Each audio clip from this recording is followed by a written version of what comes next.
The group called Women Deliver says every 90 seconds a woman dies from pregnancy-related causes, and 4 million newborns die every year.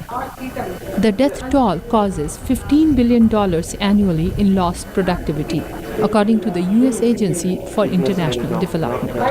Officials from around the world who attended the conference had a clear message.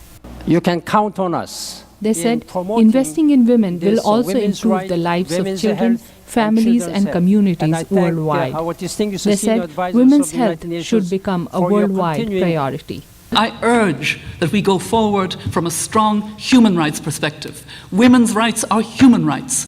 Mary Robinson is a former president of Ireland and former United Nations High Commissioner for Human Rights. She said women's health has been ignored, keeping half of the world's population behind. She said more resources are needed to achieve the UN's Millennium Development Goal of reducing the number of women who die in childbirth and providing access to family planning and prenatal care to all women. $12 billion in my ears today is pretty modest. When you think of the money to bail out banks and you think of military spending in the trillions.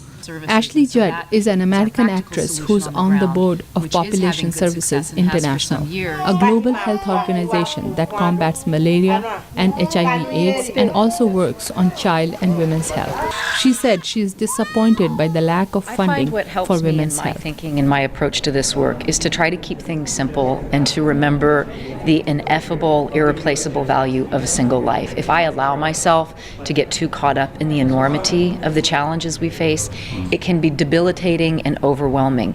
Women Deliver succeeded in getting the attention of important donors. The call to invest in women was answered by Melinda Gates.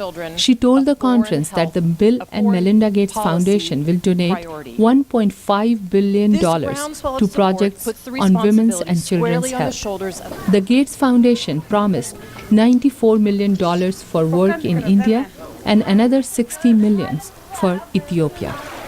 Vidushi Sinha, VOA News.